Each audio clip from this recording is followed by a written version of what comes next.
Assalamualaikum warahmatullahi wabarakatuh. Perkenalkan, nama saya Yuliana Herunisa, NIM 20010040082. Di sini saya akan menjelaskan mengenai sejarah sastra angkatan 45. Yang pertama, periode angkatan 45 dimulai pada tahun 1942. Tidak lama sesudah masuknya Jepang ke Indonesia. Periode ini merupakan pengalaman dan saat yang penting dalam sejarah bangsa dan juga sastra Indonesia. Secara politik, Jepang mengumpulkan para seniman di kantor pusat kebudayaan. Kebijakan tersebut antara lain sebagai berikut.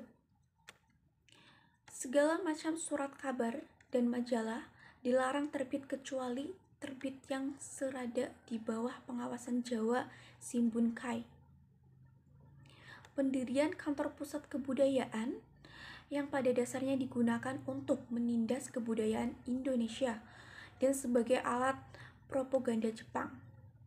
Pengamanan angkatan ini dengan nama Angkatan 45 didasarkan pada peristiwa politik, yaitu kemerdekaan Indonesia. Berbagai pendapat tentang Angkatan 45. Yang pertama, Armichpan.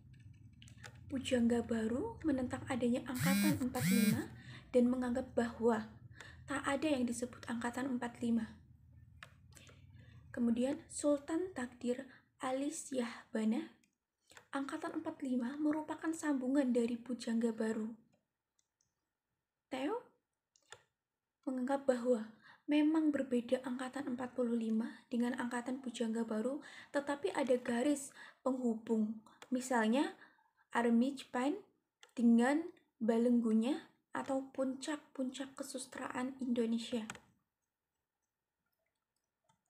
Kemudian pendapat Angkatan 45 menurut Sitor Simorang, Pujangga Baru masih terikat oleh zamannya, yaitu zaman penjajahan, sedangkan Angkatan 45 dalam soal kebudayaan tidak membedakan antara Barat dan Timur. Tetapi yang terpenting hakikatnya manusia. Perjuangan Pujangga Baru mencapai kepastian dan ilmu pengetahuan. Kemudian, menurut Pramoedya Ananta Toer, Angkatan Pujangga Baru banyak ilmu pengetahuannya, tetapi tidak banyak mempunyai kehidupan atau pengalaman. Angkatan 45 kurang dalam ilmu pengetahuan karena perang, tetapi sadar akan kehidupan. Karakteristik prosa Angkatan 45 bercorak lebih ke realistis dibanding karya Angkatan Pujangga Baru yang romantik idealistik. Pengalaman hidup dan gejolak sosial, budaya, politik mewarnai karya sastrawan Angkatan 45. Kemudian bergaya ekspresi dan revolusioner, bertujuan universal nasionalis. Bersikap sastrawannya tidak berteriak tetapi melaksanakan. Alur sholat balik lebih banyak dari periode sebelumnya. Alur pendapat dan digresi tidak digunakan lagi. Dalam penggambarannya, perwatakan atau penokohan analitik fisik tidak dipentingkan. Yang ditonjolkan analisis kejiwaan, tetapi tidak dengan analisis langsung, melainkan dengan cara dramatik, dengan arus kesadaran dan kecakapan antara tokoh. Seperti juga dalam puisi bergaya iron dan sinisme banyak digunakan. Gaya realisme dan naturalisme. Penggambaran kehidupan sewajarnya. Karakteristik pandangan hidup. Pandangan hidup Angkatan 45 adalah humanisme universal. Hal ini secara implisit ditunjukkan pada studi-studi mereka terhadap sastra Indonesia, antara lain Prancis, Rusia, Inggris, dan Amerika.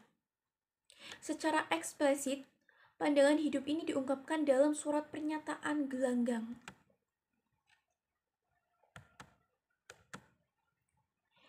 Individualisme menonjol dalam genre puisi.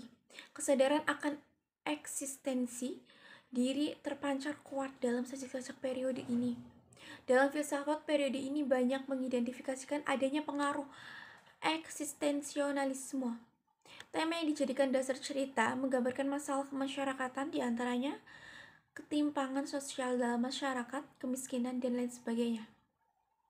Pemecahan masalah dengan menyajikan pandangan hidup dan pemikiran pribadi. Zaman peperangannya merupakan tema utama dalam kebanyakan prosa, terutama perang kemerdekaan melawan Belanda dan Jepang. Karya sastra pada angkatan 45 memiliki ciri khas sebagai berikut.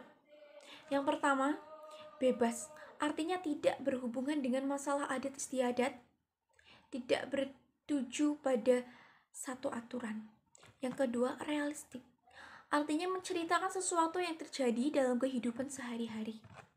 Futuristik, artinya karya sastra menciptakan hal-hal baru, berorientasi pada masa depan.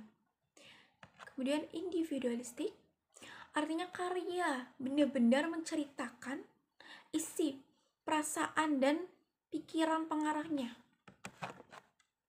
Sekian dari saya. Wassalamualaikum warahmatullahi wabarakatuh.